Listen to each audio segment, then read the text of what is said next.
Et oui, c'est bien de ce Axiom 2 GTR que l'on va parler. Quand je dis ce Axiom GTR, je peux dire mon Axiom 2 GTR. Oui, c'est mon vélo. Vous me demandez depuis le mois d'août, qu'est-ce que ce vélo? Comment a été réalisé la custom? Est-ce que tu en es content? Vous trouvez le vélo beau? Bref, je vais tout vous dire sur ce vélo, ou presque, car j'ai besoin de votre avis. Et c'est pourquoi j'ai décidé enfin de réaliser cette vidéo. J'ai été très longtemps à me décider de est-ce que je vous disais toute la vérité, rien que la vérité, comme je le fais toujours d'ailleurs dans toutes mes vidéos. Bah oui, comme d'habitude, je vais tout vous dire, ou presque. Je vais juste ne pas vous donner quelques détails parce que je ne veux pas rentrer dans une polémique, dans une guéguerre entre personnes. C'est pas du tout ma mentalité, je déteste ça. Mais c'est pourquoi j'ai juste besoin de votre ressenti pour savoir si votre ressenti est le même que le mien. C'est pourquoi je vais tout vous expliquer.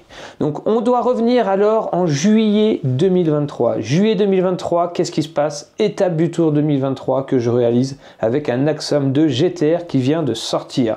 Ça a été la première fois que j'ai pu apercevoir le vélo, constater l'évolution de ce Axiom, intégration des câbles, cadre beaucoup plus travaillé dans les formes, des formes un peu plus carrées à certains endroits, une base là qui vient se rejoindre avec un triangle vraiment très très joli.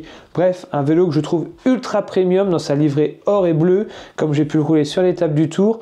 Et bref, je vais vraiment adorer ce vélo que je considérais être enfin au niveau de premium des autres grandes marques sur le marché. Origine avait très bien bossé son sujet. Étape du Tour étant finie, je vous avais promis de vous faire un retour sur le vélo, mais comme j'ai vécu une étape du Tour 2023 horrible niveau sensation parce que j'étais trop épuisé clairement.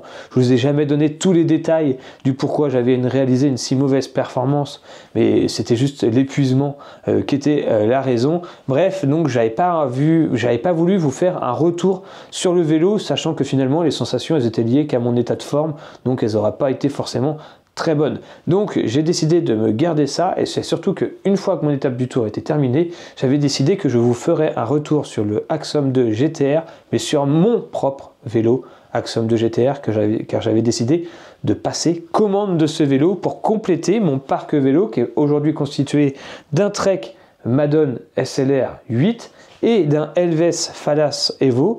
Et voilà, j'ai deux vélos aéros que j'adore. Il y en a un qui est monté sur le home trainer pour cette période hivernale et un autre que je peux rouler en extérieur. Mais il fallait que je complète mon parc vélo avec un vélo plus polyvalent, plus léger, plus grimpette, plus permissif que mon Trek Madone. Et j'ai vraiment choisi le Axiom 2 GTR pour cette raison. D'ailleurs, le vélo, je l'ai configuré sur le site, donc on passe rapidement la configuration. Je me suis fait plaisir, je dois vous l'avouer. Durace DI2, cintre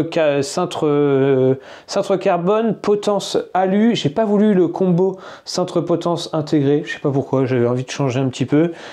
Selle Italia, j'ai fait une petite erreur au moment de la config, j'ai mis une tige de selle aluminium. Quelle erreur! Quelle erreur, il faut que je repasse commande pour faire un échange, je sais pas, pour avoir une tige de selle carbone. C'est hyper important si demain vous commandez un Axiom 2 GTR d'avoir une tige de selle carbone, parce que le cadre GTR il est conçu avec des fibres qui sont beaucoup plus rigides, donc un vélo qui va être beaucoup moins permissif en termes de confort, et cette tige de selle en carbone elle va rajouter cette petite filtration des irrégularités et ce petit plus de confort sous la selle hyper intéressante, et ça va encore plus alléger le poids sur la balance. Donc hyper important de bien la sélectionner, chose que j'ai oublié de faire. Et d'origine, les roues elles étaient équipées de roues full chrome Speed 25, donc 25 mm de haut, moyeu, céramique. J'ai utilisé ça dans la montagne, c'était fou. Je prenais de la vitesse, mais incroyable. Une fois que les roulements partent en action, ils sont totalement libérés et vous prenez de la vitesse comme pas possible. Donc un vélo très haut de gamme, très intéressant. Donc forcément un prix de départ quand même qui est déjà bien haut. Vous pouvez reconfigurer si vous voulez le vélo sur le site Origine pour constater le prix et le poids. Mais voilà, passé ça, j'avais envie de customiser le vélo, comme je le disais, pour aller en adéquation avec le Trek Madone, pour en faire son opposé. Donc d'un côté, j'ai un vélo noir pailleté argent, écriture argent caméléon un peu là, holographique. De l'autre côté, je voulais un vélo plus rouge, paillettes or, écriture or, bref, un peu un opposé, or-argent, avec l'or pour la grimpette et l'argent pour la vitesse. Ça, c'était le projet de départ. Donc pour pouvoir réaliser une telle œuvre d'art, car c'est une œuvre d'art pour moi, c'est un tableau unique que l'on peut autant accrocher au mur en guise de tableau que d'aller rouler avec pour se faire plaisir, et bien la seule solution c'est de passer par un artisan, quelqu'un qui va manier aussi bien le pinceau que la peinture à l'aérographe ou autre technique de peinture pour pouvoir les appliquer sur votre cadre. Donc là, je vais être honnête avec vous, comme je le disais tout à l'heure, je n'ai pas envie de rentrer dans un procès ou autre, parce que ça se trouve c'est moi qui suis totalement en tort, vous allez me le dire dans la vidéo, donc je ne dirai pas qui m'a fait le cadre et combien j'ai payé. Sachez juste que c'est une peinture à plus de 1000 €, largement plus de 1000 €, donc c'est une peinture qui vaut plus qu'un vélo complet, pour certains d'entre vous, j'en suis sûr. Donc voilà, on est déjà sur une peinture à 4 chiffres, avec un vélo à lui aussi 4 chiffres, qui fait dépasser le prix global du vélo à 5 chiffres, donc on est vraiment sur un vélo très haut de gamme, avec une config de fou, et qu'on a vraiment envie qu'il soit parfait en fait. Quand on débourse une telle somme dans un vélo, on a envie qu'il soit tout simplement parfait. Voilà, ça c'est le point de départ. Donc, pour vous faire un peu le speech, qu'est-ce que je voulais sur cette peinture custom? Je voulais, comme tout à l'heure, je l'ai dit, une œuvre d'art. Quelque chose d'unique, que personne ne pourra reproduire, qui est aussi beau accroché au mur que sur la route, et quelque chose d'un peu abstrait, un peu peinture d'artiste, vous voyez, un petit peu contemporaine ou autre, je ne sais rien, abstraite, enfin bref, je voulais quelque chose vraiment d'étonnant et qu'on n'a pas l'habitude de voir sur un vélo.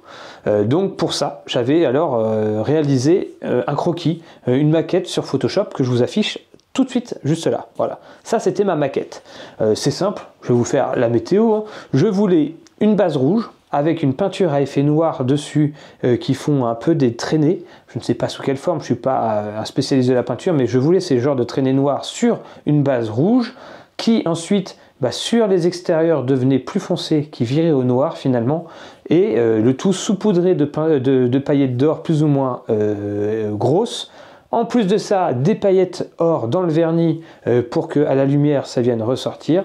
Écriture origine en or, des petits NCT collés à droite à gauche en feuille d'or aussi. Bref, ça c'était ma maquette de base. Ça c'était mon inspiration et c'est ce que je voulais tendre au maximum vers ça. S'en est suivi alors pas mal de discussions avec l'artisan pour convenir de quelle technique on allait utiliser pour réaliser ces effets de peinture que je vous disais, un peu des traits un peu aléatoires sur le cadre, comme si on donnait des coups de pinceau ou qu'on étalait de la peinture. J'avais aucune idée de comment réaliser ça. Et donc l'artisan m'a proposé de faire de la peinture, je crois que c'est à effet d'encre, quelque chose comme ça. C'est une peinture à l'encre, à effet d'encre. Donc vous venez positionner la peinture, elle va venir s'étaler et former des gouttes, former vraiment des formes totalement abstraites et uniques, que vous ne pourrez pas reproduire une deuxième fois de la même façon finalement. Donc cette technique, on m'a envoyé plusieurs photos pour montrer quels seront les effets possibles avec cette peinture, plus ou moins contrastée, plus ou moins étalée, plus ou moins précise, technique que j'ai totalement validée. J'imaginais très bien ces traits noirs sur un fond rouge. Par rapport au croquis de base que j'avais demandé, pour moi, cet effet de peinture noire sur une base rouge, ça pouvait parfaitement faire le job. Donc j'ai totalement fait confiance à l'artisan et on a validé cette technique. Autre point que l'on a validé, les feuilles d'or utilisées. Donc plusieurs feuilles d'or existent, des feuilles d'or classiques ou des feuilles d'or un peu plus, comment on peut dire ça, cramées, enfin je sais pas les bons termes, désolé pour tous ceux qui font de la peinture, etc. Vous allez comprendre ce que je veux dire. Donc on a sélectionné la feuille d'or qu'on avait envie de mettre, donc c'est vraiment tout là l'intérêt de faire affaire avec un artisan, c'est que vous pouvez tout choisir. On a sélectionné ensuite les endroits auxquels on mettait les logos, donc Axum GTR, Origine, NCT, et j'avais envie d'avoir un autre logo sur le triangle arrière, juste ici, là, le triangle qui fait la jonction entre le top tube et les bases arrière. Je voulais qu'il y ait un NCT ici écrit, et il m'a conseillé de ne pas le mettre ici, et de le mettre à l'arrière. Mais moi, quand il me disait à l'arrière, je pensais qu'il serait juste dans le prolongement de la tige de sel. Non, il me l'a placé d'une autre façon, comme je vous le montre à l'écran. Et très clairement, cette façon déjà, je suis pas d'accord, enfin j'aime pas du tout. Clairement c'est le détail du vélo que je trouve vraiment pas beau. Il aurait dû être plus petit en haut ou alors de travers ou j'en sais rien, mais initialement où je l'avais positionné en fait. J'adorais initialement où il était posé, mais bref, à la limite c'est un petit détail, mais déjà on commençait à avoir une petite divergence. Lors des premières réceptions de cette peinture, qui était déjà quasiment finie, hein, honnêtement, quand il m'envoyait les étapes d'avancement, c'est que le vélo il était déjà bien entamé, et si je disais que j'aimais pas, finalement il fallait tout reponcer et tout recommencer. À la réception des premières photos, j'ai tout de suite remarqué que on était parti sur une base blanche, avec une peinture à effet rouge, alors que moi je voulais une base rouge avec une peinture à effet noir, ce qui a pour effet de plus faire ressortir les paillettes d'or et les feuilles d'or qui sont ensuite venues être apposées par-dessus l'ensemble. Donc déjà l'effet n'est pas totalement le même. Je dis pas que l'effet est raté, je dis pas que c'est moche, mais je dis que l'effet n'est pas du tout le même par rapport à, je vous le rappelle, ce que j'avais demandé initialement. Bref, ça c'est des photos, je le vois pas en vrai, donc difficile de vraiment juger si l'effet obtenu est vraiment l'effet que je demandais. Je fais confiance à l'artisan, on continue et il me pose alors les différents stickers, etc., etc. Il me pose le vernis, il renvoie le vélo ensuite au montage chez Origine qui m'ont gentiment monté le vélo avec le cadre custom, et déjà à ce moment-là, on me fait constater des problèmes de qualité en termes de charge de vernis. Bon, moi je suis pas spécialiste, je dis bon c'est pas grave, je reçois le vélo quand même, chose qui arrive. Je reçois le vélo, j'ai pas le temps de l'analyser, je pars directement à la montagne et je profite de ma semaine de vacances. Bon, semaine écourtée à cause d'un problème de frein au niveau du frein avant, je n'avais plus de frein avant, mais bref, ça c'est pas grave, on a pu quand même faire 2 sorties et passer de bonnes vacances. Je rentre et là c'est le moment où je décide d'analyser plus en détail le vélo pour après avoir fait un bon nettoyage, parce que le vélo avait pris quelques moustiques liés à mon transport sur le toit de mon vélo. Donc je suis parti sur un décortiquage complet, une analyse complète de la peinture. J'ai quand même découvert quelques détails qui, personnellement, pour une peinture, je vous le rappelle, à plus de 1000 €, me chagrinent un peu. En effet, le vernis n'est pas du tout posé de façon uniforme. Il y a des endroits où ça manque clairement de charge de vernis, voire des endroits où il n'y en a quasiment pas. Donc c'est des endroits qui vont beaucoup moins vieillir, qui sont beaucoup moins protégés des intempéries, des éléments extérieurs, et donc qui vont vraiment moins bien vieillir à l'intérieur de la fourche, à l'extérieur, sur les haubans arrière. J'ai découvert quelques endroits qui déjà, c'était pas top à ce niveau-là. Ensuite, plus en détail, en démontant mon étrier de frein avant pour le changer avec mon nouveau que j'avais reçu ensuite, que j'avais recommandé, bref, je me suis rendu compte que déjà au niveau des serrages des étriers, là où on met un peu plus de pression, le vernis avait déjà sauté. Donc plus de vernis, on est directement sur le carbone, chose qui ne m'est quasiment jamais arrivée avec un vélo de marque. J'ai beau avoir démonté, remonté des étriers de frein sur d'autres vélos, jamais le vernis a sauté comme ça. Voilà, ça c'est dit. Autre point ici, un beau star juste à l'intérieur du triangle arrière au niveau du pneu. Donc je pense que ça a dû prendre un caillou ou quelque chose comme ça. Boum, la peinture a sauté. Je me retrouve avec un très beau star sur une des descentes du cadre. Alors là, je fais bien la goule parce que le vélo a quand même moins de 1500 km et déjà il est abîmé de cette façon. Et après un nettoyage bien précis et mise en lumière avec une analyse plus complète, franchement quand on paye ce prix-là, on a, je pense, le droit de prendre une lampe et d'aller analyser la peinture. Je me rends compte qu'il y a certains endroits où franchement on voit les coups de pinceau, ça fait un peu sale, vous voyez, sur toutes les bases du cadre ici je trouve que ça fait un peu sale, la finition elle est pas terrible, mais ce qui me pose encore le plus de problème à moi personnellement, c'est les poils. Ouais, il y a des poils sous vernis. Alors au début franchement j'étais un peu médisant, je me suis dit il a une barbe, il a perdu ses poils dans le vernis, il a verni ça, j'en sais rien, c'est pas possible. Mais en fait, après discussion, c'est des poils de pinceau quand il est venu appliquer les feuilles d'or et les paillettes peut-être pour les uniformiser un peu partout. Il y a des poils qui sont détachés de son pinceau et ça n'a pas été nettoyé, ça n'a pas été enlevé minutieusement, chose que personnellement j'attends, moi, ma rigueur fait que j'attends qu'on enlève ces choses-là, ces impuretés clairement, avant de vernir. Et ici ça a été verni par-dessus, donc je me retrouve avec des poils de pinceau sous vernis à jamais emprisonnés sur un vélo à 10 000 €. Voilà, ça Voilà, c'est le genre de petits trucs qui, franchement, moi, ça passe pas. Ma rigueur fait que non, ça passe pas. Quand on est client et qu'on achète de telles prestations, on s'attend pas à avoir ce genre de rigueur aussi basse.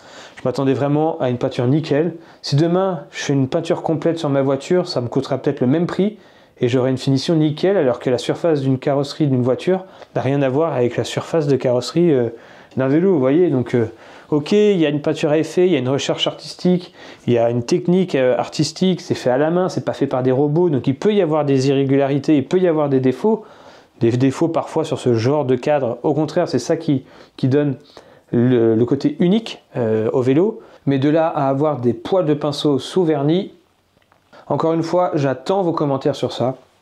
Oui, le vélo est beau, oui, le vélo est unique, oui, le vélo est custom, c'est vraiment beau. Mais par rapport à la demande initiale et par rapport à ces points de rigueur, de fragilité de peinture que je viens de vous dire, dites-moi dans les commentaires, j'attends vraiment vos commentaires. Est-ce que j'exagère? Est-ce que c'est moi le client chiant? Et si vous aviez fait appel à cette prestation, que vous aurez payé le même prix, vous auriez été moins chiant que moi, ou au contraire plus chiant parce que vous auriez refait faire toute la peinture? Dites-moi dans les commentaires, j'ai vraiment hâte de vous lire. Moi je pense que j'ai été gentil, j'ai compris la démarche artistique, j'ai compris qu'on était ici sur un artisan qui faisait, suivant son expérience, sa technique, ses outils, le mieux qu'il pouvait. Donc j'ai entendu ces arguments, j'accepte ces arguments, j'accepte de ne pas avoir le rendu que j'ai demandé initialement, mais je trouve que dans les échanges qu'on a eus, il m'a quand même pris un peu pour le mec relou, comme quoi j'étais un peu exigeant quoi en gros. Et ça j'aimerais bien savoir si juste les remontées que je viens vous faire, vous trouvez ça exagéré ou pas. Voilà, c'est tout ce que je vous demande dans cette vidéo. En tout cas, maintenant, vous savez tout sur ce vélo. Et vous savez pourquoi j'ai mis autant de temps à vous en parler. Car vraiment, je ne savais pas trop si je devais m'embarquer à discuter de ça sur une vidéo publique comme ça ou pas. Je considère que c'est bien de le faire en prévention pour vous. Pour que si demain vous faites appel à des sociétés de custom, que vous soyez bien vigilant, que vous validiez bien le résultat avant qu'il soit commencé, vous voyez, que vous validiez bien les techniques, quelle peinture à quel endroit, etc. Soit vous donnez carte blanche et dans ce cas vous n'avez pas le droit de vous plaindre, soit vous donnez une maquette comme j'ai pu le faire et vous avez envie d'avoir cette maquette quoi. Voilà, bref. C'était vraiment une vidéo en termes de vigilance parce que ça coûte cher, ça, les customs coûtent cher. Et c'est un peu bête de ne pas avoir ce qu'on veut quand on met le prix. Sachez que ce vélo, on va en reparler dynamiquement. J'ai encore 2-3 choses à mettre dessus, telles qu'une petite chape céramique speed. Bah oui, j'ai envie que ce soit un peu le petit frère ou le grand frère de mon Trek qui a une chape céramique speed. Donc ce vélo aura une chape céramique speed. On va vraiment le custom jusqu'au bout, hein, quitte à aller jusqu'au bout dans les dépenses maintenant, hein, et d'y aller à fond, de jouer le jeu à fond. Donc une fois que tout ça sera installé, on fera une vidéo en dynamique sur la route pour revenir sur les qualités dynamiques d'un Axum 2 GTR. C'est la vidéo que vous attendez. Il va falloir encore attendre un peu parce que vu la météo extérieure en ce moment, tout est inondé, tout est crado, c'est horrible à Normandie en ce moment. Il fait pas jour de la journée, il fait gris, bref. Vaut mieux rester dans l'intérieur, faire du home trainer, surtout lorsqu'on a une installation comme je me suis faite. Je suis bien tranquille à l'intérieur, dans la chaleur, dans le non-vent et tout se passe très très bien pour passer la période hivernale, mais on revient très rapidement sur la route avec des nouveaux essais vélo. Je vais recevoir très prochainement un nouveau vélo d'essai. La saison des essais vélo, ça va être parti, des essais route, des essais de roues, de tenues, etc. etc. J'attends vos retours dans les commentaires et on se dit à très vite pour une prochaine vidéo sur la route. Roulez bien, éclairez-vous bien, mais sans clignotant. Oui, comme je le dis dans cette vidéo, si vous l'avez loupé, ou alors je vous invite à regarder cette seconde vidéo si vous ne l'avez pas vue. Abonnez-vous, n'hésitez pas à vous abonner si ce n'est pas déjà fait. Objectif 100 000 abonnés en 2025. Ça, on va y arriver. Et on se dit à très bientôt, ciao, bye.